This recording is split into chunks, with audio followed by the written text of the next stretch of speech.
See, I have set before thee this day life and good, and death and evil. In that I command thee this day to love the Lord thy God, to walk in his ways, and to keep his commandments, and his statutes, and his judgments, that thou mayest live and multiply. That the Lord thy God shall bless thee in the land whither thou goest to possess it. Amen. But look verse 17. But if thine heart turn away, so that thou will not heal. Mamalaga yung pakikinig. But shall be drawn away and worship other gods and serve them. I denounce unto you this day that ye shall surely perish, and that ye shall not prolong your days upon the land, whither thou passed over Jordan to go to possess it. I call heaven and earth to record this day against you, that I have set before you life and death, blessing and cursing. Therefore, choose life, Amen. that both thou and thy seed may live, Amen.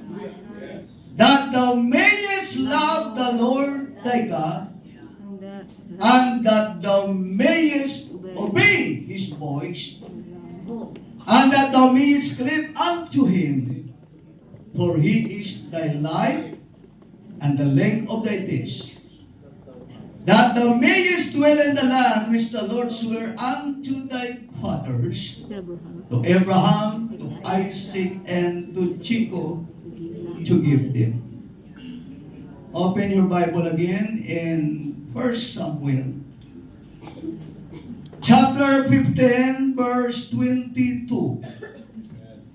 1 Samuel, chapter 15, verse 22.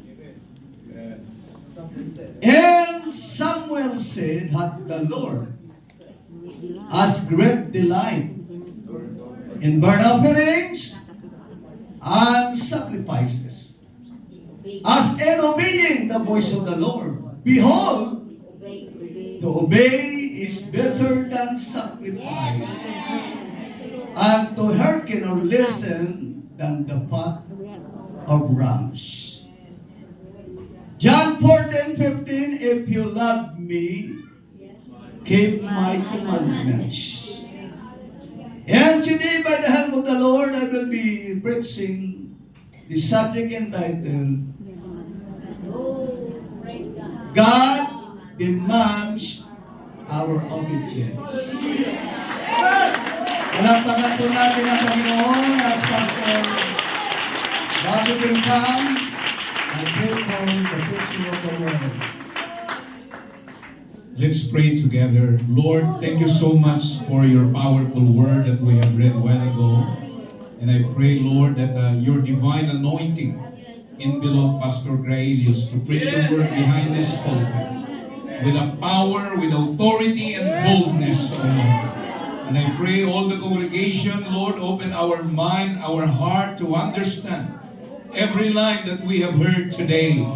Fulfill the purpose of salvation to the lost people, O God. Lord, we have a lot of guests in this house today. We pray, Lord, that bless their heart. Do not let them step out in this room nothing, Lord. But they will go home with you, Jesus. With salvation, with blessing, Lord, to be upon them. And even the whole congregation of New Life Fellowship, we expect, Lord, that there's something supernatural moving of your Spirit, Lord, to each and every one of us.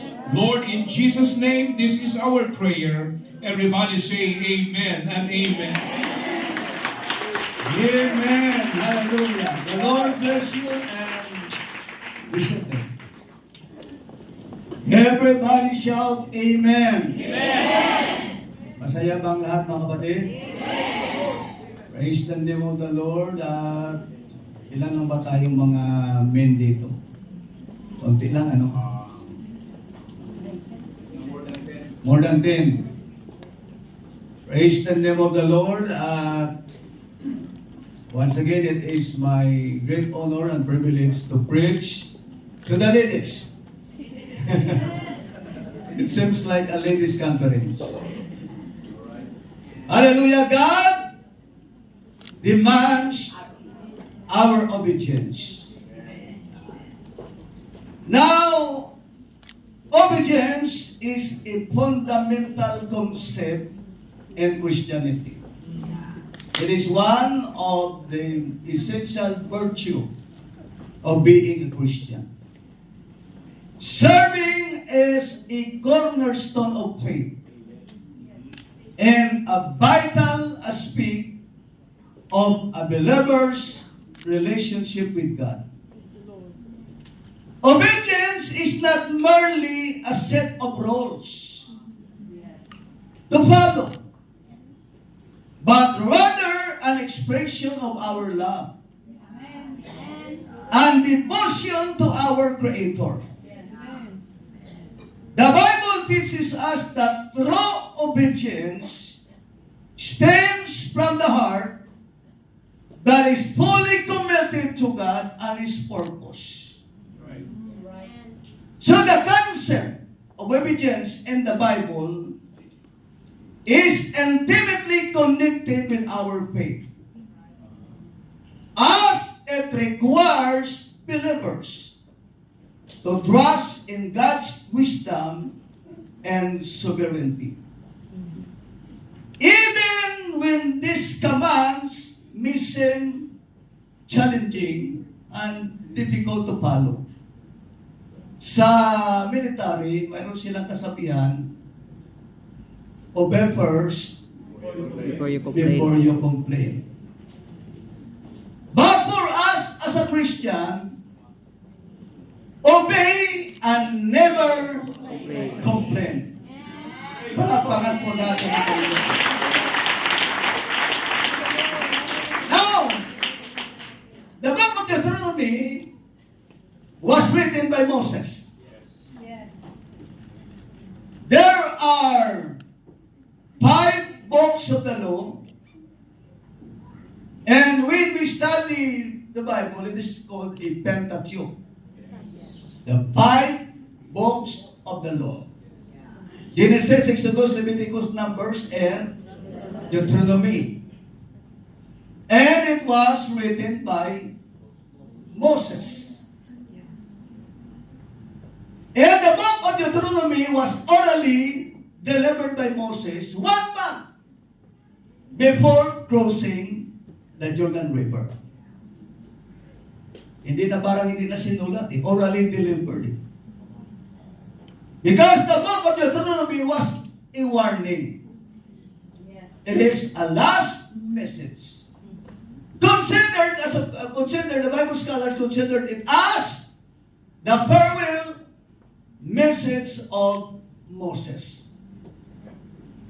So the book of Deuteronomy is considered as one of the most important book of the Bible. At kung titingnan po natin, ang book of Deuteronomy ay sinulat ni Moses yan dahil hindi siya pinayagan ng Panginoon na makapasok sa land of promise. Moses was the deliverer. He was used by God to deliver Israel or Israelites from the bondage of Egypt for how many years? 400 years. For more than 400 years. And Moses was one of the Bible characters considered as one who has a meek spirit, a humble spirit.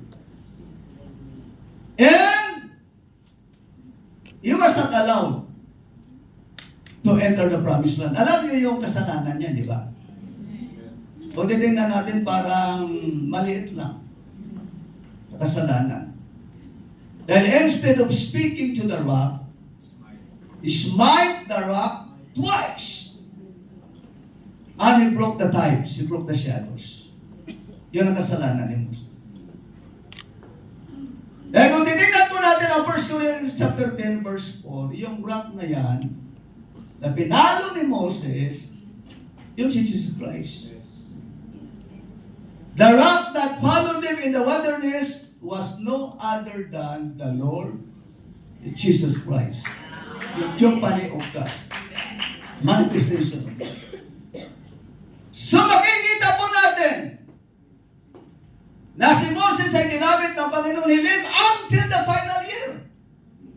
40 years sila magkakapatid. Moses, Miriam, and Aaron. Namatay si Aaron, namatay si Miriam on the final year. At last na namatay si Moses at the age of 120 years old. He climbed up the top of Pisgah at hindi na siya inalaw ng Panginoon na bumaba. At the age of 120, sino bang gusto magkaroon ng edad na sabi niya? 120, okay lang sa inyo, 120. Sino ba pinakamatanda dito? 120? Wala! Alam na tayo mga Pilipino, 40 years old. Lahat ng sakit, kumpleto na tayo. Sabi ng iba, complicated, hindi completed. Hindi complicated, completed. Lahat ng sakit. But the Bible says that Moses, when he was 120 years old, he was able to climb the top of the mountain. His eyes was not dim, nor his natural force abated. Ganon pa rin! Malakas si Moses. Siguro dahil sa prayer and fasting. Praise the Lord. Diba? May pastor tayo doon sa Mindanao, Pastor Dampulos. 85 na siya ngayon. Yung bishop natin sa Harapot Church. At the age of 85, umakyat pa niya sa mga bundok nagkukusig. At the age of 85, kayo ilang basta kita yung pumunod. Hindi na makatakbo. Hindi na kaya. Dahil may sekreto dyan. Ang tinatawag nating obedience.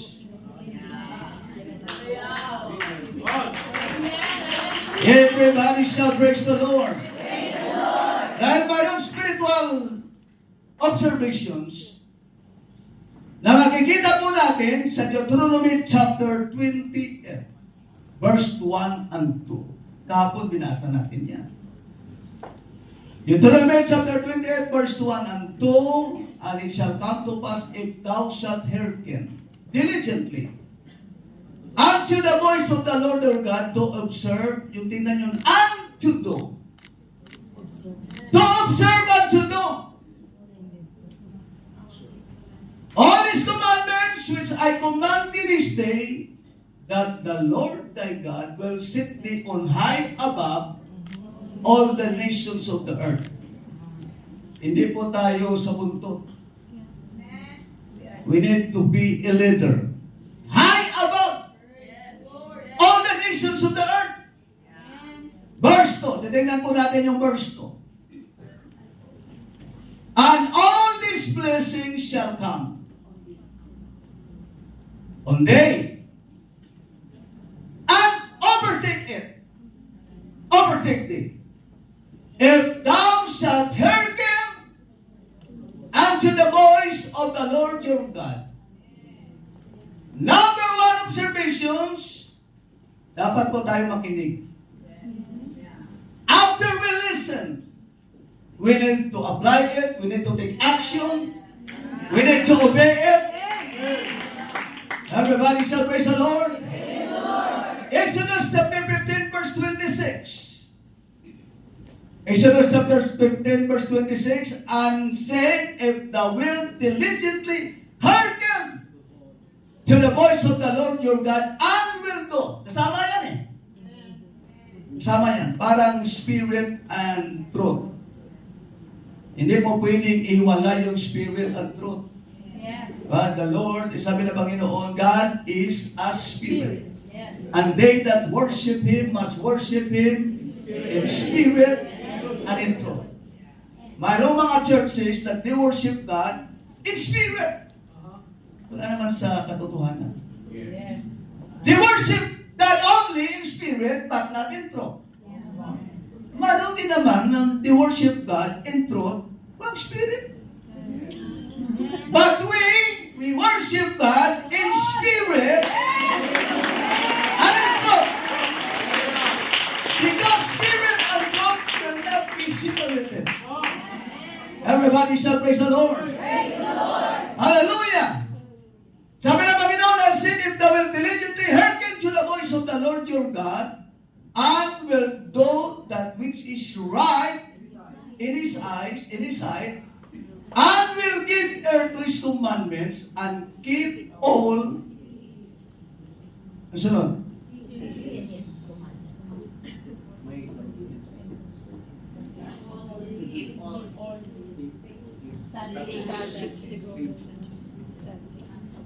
And I will put none of these diseases upon thee. If you will hearken, listen, and do it, walang sickness. Yes. Amen. Gusto ba ninyo magkaroon ng physical breakthrough?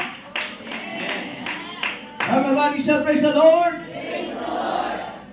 I will put none of these diseases upon thee, which I have brought upon the Egyptians, for I am the Lord that healeth thee. Jehovah Rapha. I am the Lord that healeth thee. Alam niyo mga kapatid, God always delights in our obedience. Yes. He always delights in our obedience. Genesis chapter 22 verse 15 to 16. Tingnan natin yung story ni Abraham. Paano niya sinunod ang Panginoon? Genesis chapter 22 verse 15 to 16. Amen. Mababasa po natin diyan. Genesis chapter 15. Chapter 22. Book of Genesis, and said, by myself have I sworn, said the Lord, for because thou hast done this thing, I will not withhold thy son, thine only son. Yun ang sinabi ng Panginoon. Genesis chapter 15 verse 16. Tapan natin dyan. 22, 15 muna, 15. Balik natin, 15. Okay? Genesis 22:15. Ang sinabi ng Panginoon. And the angel of the Lord called Abraham out of heaven the second time. Pangalawang pieces niya. Abraham was the only man who was called the friend of God. Yes. Amen. And the Lord gave him all the blessings to Abraham. At makikita po natin that God always delights in our obedience. And obedience is the secret of all miracles. Amen. Pag walang obedience, walang milagro. Because all miracles always starts in our obedience. Palakpakan po natin ang Panginoon. Hallelujah! Marami po sa atin na gusto ng himala, gusto ng milagro. God blessings! Pero hindi natin alam ang pinakasikreto. You need to obey first the Lord. Bago pa magkaroon ng tinatawag na miracles, signs, wonders. Makikita po natin yan. Moses, sa Red Sea, di ba? Kita natin eh. When Moses obeyed the Lord said, Moses, stretch forth your hand. Yung sa likuran, sundalo ni Paraon, sa gilid, bangin, sa harap, dagat. But when Moses obeyed the commandments of the Lord, then miracle takes place.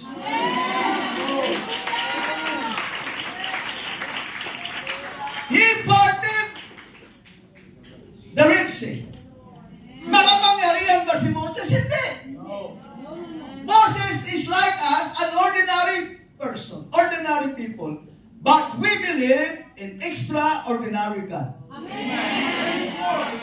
If we follow, if we obey the Lord, because we know that God can able to perform miracles. Joshua, in the walls of Jericho, the Jericho was collapsed. Not because Joshua was powerful. No, he's not. Obedience. Dahil bago nangyari yung himala, yung pag-collapse ng walls of Jericho, mayroong commandment. That every day, bawat araw, you need to march once every day. But on the seventh day, you need to march on 7 times. Bago pa po nagkaroon ng milagro, Joshua followed the Lord. Joshua obeyed the commandments of the Lord. Hallelujah! Naaman! A Syrian captain, unbeliever. But because he followed the prophet that said you need to dip 7 times on the Jordan River. Within fact, Naaman has so many complaints. You know that? Why Jordan River? There are lots of rivers which is clean, but Jordan River at that time is dirty, muddy. But because Naaman obeyed the Lord, obeyed the prophets, 7 times. Because the Bible says that the commandment was specifically 7 times. God's perfect number. Hallelujah! And even in the wedding feast of Cana of Galilee, during the time of Jesus, di ba naubusan ng wine? And the Bible says, John chapter 2, even Mary, the mother of Jesus, in his physical birth, said, whatever Jesus said, do it! Basahin lang natin, okay? And the third day there was a marriage in Cana of Galilee, and the mother of Jesus was there, that was Mary. Men, and both Jesus was called and his disciples to the marriage. May invitation. Pumunta si Jesus. But when they wanted wine, the mother of Jesus said unto him, they have no wine. Verse 4, Jesus said unto her, woman, what I have to do with thee, my hour is not yet come. Parang hindi pa tama eh. Right time na magkaroon ng milagro. Verse 5, inanan natin yung verse 5. Ano ba sinabi ni Mary?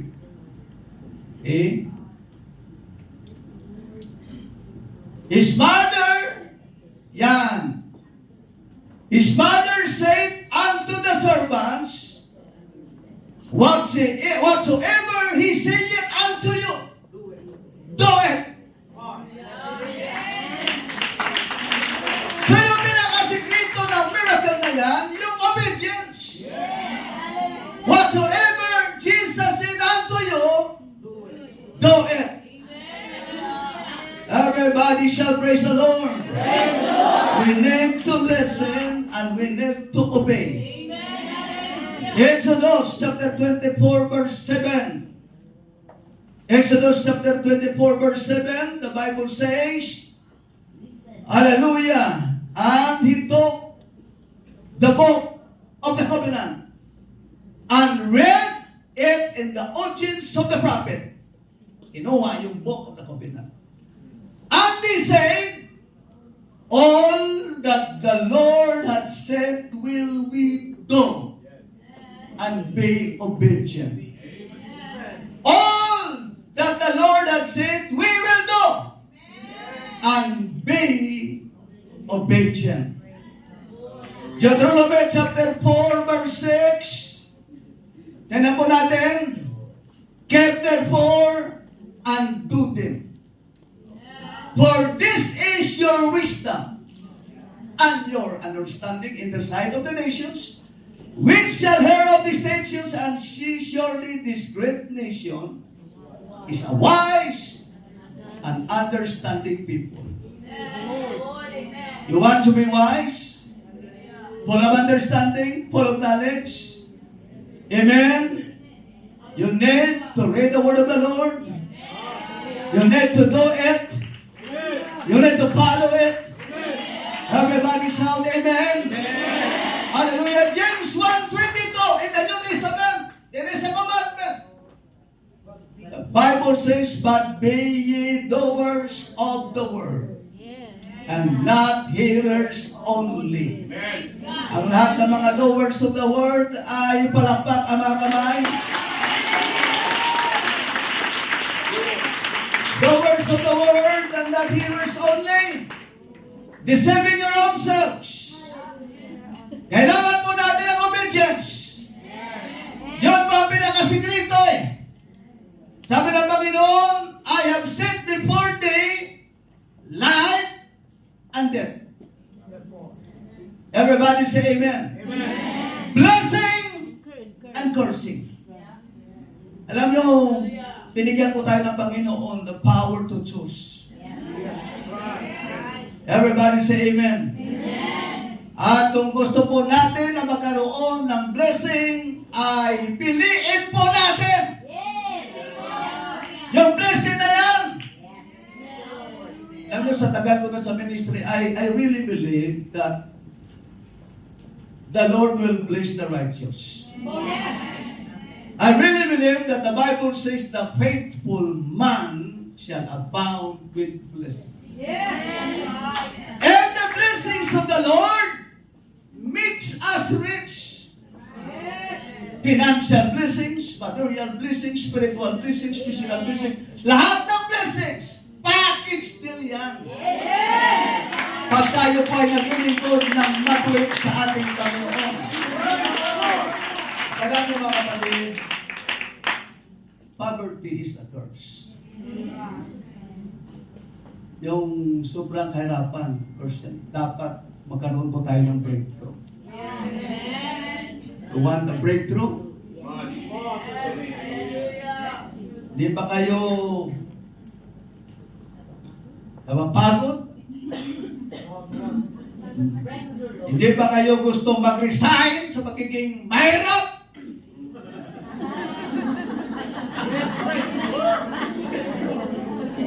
Dapat mag-resign na kayo!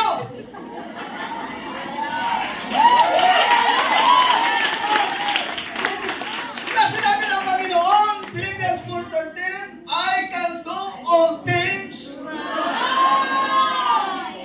through Christ, which strengtheneth me. Palagi po natin kinukot yung Luke 1:37, for with God nothing shall be impossible. At palagi po natin ipinabangaral yung Philippians 4:19, but my God shall supply all your needs according to His riches in glory by Christ Jesus. Pero marami ng mga kapatiran natin matagal nang naglilingkod sa Panginoon. Hindi ba mag-retire? Hindi ba mag-resign?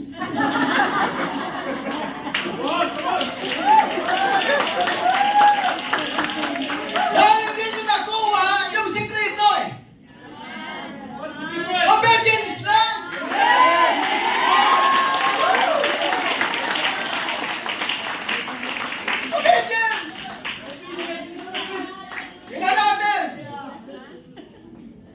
Isang araw, the Lord met His disciples.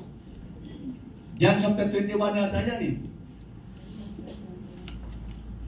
Buong gabi, yung mga disciples nandoon sa laot, nandoon sa dagat. Ang isda, di ba? Buong gabi! Walang kuha! Wala! Nang babalik sila doon sa section, nandoon ang Panginoon. Hindi ng isda ang Panginoon, pero nagluto na siya ng isda. Kita nyo lang? Karoon ng kinilaw, lihaw. Diba? Nandoon eh! And you can read it in the Bible.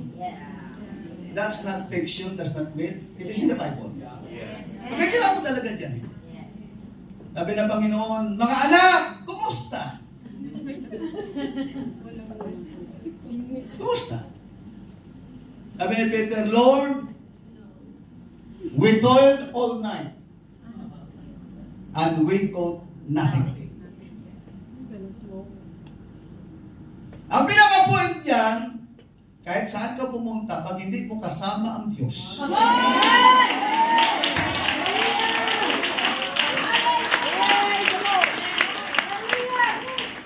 basta hindi mo kasama, hindi mo partner ang Panginoon, ubusin mo ang lahat ng iyong oras.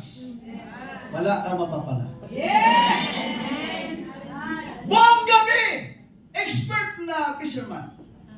Dahil bago po sila tinawag ng Panginoon, nasa dagat na sila eh. Diba? Sabi ng Panginoon, okay, lay down your nets. Lay down your nets. At that time, kasi yung nets, at that time, nasa 9 o'clock in the morning. At nasa tabing dagat. Buong gabi, nasa laot, at ang magandang pangisda, manghuli ng isda, sa gabi. Yung umaga, 9 o'clock in the morning. At nasa section, nasa tabing dagat lang. Ano bang makukuha mo doon? Putiti. Ugaong. Ano bang makukuha mo? Eh, yung reason ni Peter, balik! Panginoon, we toiled all night. And we caught nothing. Pero hindi po natapos dyan. Dahil sabi ni Peter, nevertheless, at thy word, I will lay down the nets. Nevertheless, Panginoon, kahit wala po kaming kuha buong gabi, but according to your word. Everybody shall praise the Lord. Nevertheless, at thy word, I will lay down the net. At ano nakuha? Halos malunod yung bangka. Punong-puno ng isda. Saan ang galing? Obedience. Everybody say amen. Saan ang galing? Prepare na yan ang Panginoon. Prepare ng Panginoon. Dahil sa paglilingkod sa Panginoon, you are going to always expect beyond your expectation. Yung something happen beyond your expectation. Ma-amaze ka if you will obey the voice of the Lord your God. Hallelujah! Why obedience is important to our God? Number one, it shows that we love God. Number two, it shows that we trust our God. And number three, it shows that we submit ourselves before the Lord. Palakpakan po natin ang Panginoon. Now, what are the ingredients that pleases God? Number one, God is pleased when we cheerfully and willingly obey.